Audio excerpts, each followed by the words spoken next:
കലോത്സവത്തിൻ്റെ പ്രധാന വേദി എ കുഞ്ഞിരാമൻ അടിയോടി സ്മാരക സ്കൂളിൻ്റെ, അതായത് ധീരദേശാഭിമാനിയുടെ പേരുള്ള സ്കൂളിൻ്റെ അങ്കണത്തിലാണ് അതിൻ്റെ ഒന്നാമത്തെ വേദി വരുന്നത്. അപ്പോൾ 100 വർഷത്തിലധികം പഴക്കമുള്ള ആ കെട്ടിടത്തിനെ അങ്ങനെ തന്നെ ചിത്രത്തിലാക്കിയിരിക്കുകയാണ്. മാഷേ നമസ്കാരം.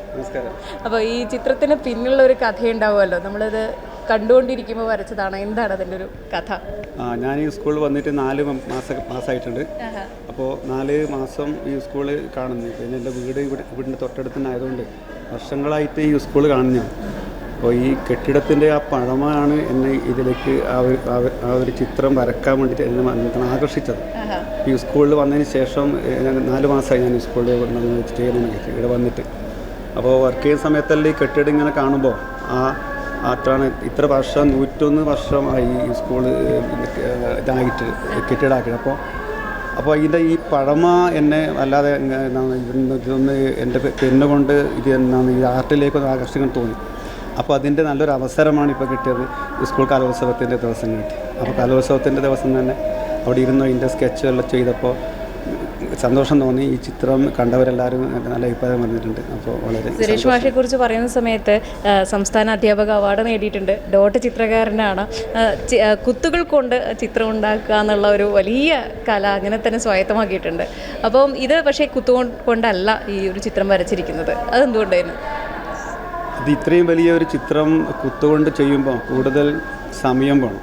അതുകൊണ്ട് ഒരിക്കലും ഈ ചുരുങ്ങിയ സമയം കൊണ്ട് ഇതിനങ്ങനെ ചെയ്യാൻ പറ്റില്ല. അപ്പോൾ എന്തായാലും സ്വാഭാവികം കുറച്ച് സ്പീഡായിട്ട് വരക്കാൻ പറ്റുന്ന വരകളിലൂടെയാണ് ചെയ്തത്. അതുകൊണ്ടാണ് ഇങ്ങനെ ചെയ്യുന്നത്. കറുത്ത പെന്നുകൊണ്ട് തന്നെയാണ്.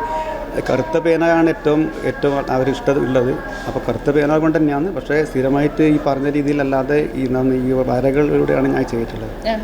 ഇപ്പോൾ നമ്മൾ നേരത്തെ പറഞ്ഞതുപോലെ തന്നെ പഴമയോട് നമുക്ക് എല്ലാവർക്കും ഒരു ഇഷ്ടമുണ്ട്. അപ്പോൾ ഈ ഒരു പഴയ കെട്ടിടം, നമ്മൾ ചിത്രകാരൻ്റെ ഭാവനയിലൊക്കെ ഉള്ളതുപോലെ തന്നെ ഒരു കെട്ടിടം അങ്ങനെ തന്നെ നിലനിൽക്കുമ്പോൾ അത് ഒരു പേപ്പറിലേക്ക് ചിത്രമായി വരക്കാതെ എങ്ങനെ ഇരിക്കുക എന്നുള്ളത് തന്നെയാണോ ഇതിന് പിന്നിൽ പ്രവർത്തിച്ചത്? അതെ, തീർച്ചയായും അത് തന്നെയാണ്. പിന്നെ മാത്രമല്ല, എൻ്റെ ഒരു ആഗ്രഹം എന്ന് പറയുന്നത് ഈ പയ്യന്നൂരിൽ എത്രയോ വർഷങ്ങളായിട്ടില്ല സ്വാതന്ത്ര്യ സമര സേനാനിയുടെയൊക്കെ പേരിൽ കുഞ്ഞിരാമൻ അടിയോടി അപ്പോൾ 101 വർഷം പഴക്കമുള്ള ഈ ഒരു കെട്ടിടം ഇതൊരു സ്മാരകമായി തന്നെ ഇങ്ങനെ തന്നെ വർഷങ്ങളോളം ഇനി വരുന്ന തലമുറക്ക് പോലും അത് കാണാൻ പറ്റുന്ന രീതിയിലൊരു സ്മാരകം ആക്കിയിട്ട് മുന്നോട്ട് പോകണം തന്നെയാണ്. അങ്ങനെ തന്നെയാണ് അധികൃതർ ചെയ്യേണ്ടതെന്നാണ് എൻ്റെ ഒരു ആഗ്രഹം.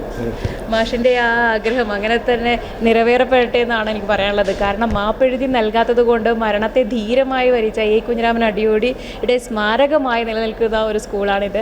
അതുകൊണ്ട് സാറ് പറഞ്ഞതുപോലെ തന്നെ ആ ഒരു ഓർമ്മ നിലനിർത്താൻ, ഇതൊരു സ്മാരകമായി തന്നെ അങ്ങനെ തന്നെ നിലനിർത്താൻ അധികൃതർക്ക് കഴിയട്ടെ എന്ന് മാത്രമാണ് പറയാനുള്ളത്. നെറ്റ്വർക്ക് ന്യൂസിന് വേണ്ടി ക്യാമറാമാൻ പവിത്രൻ കണ്ടോത്തിനൊപ്പം KN വർഷ.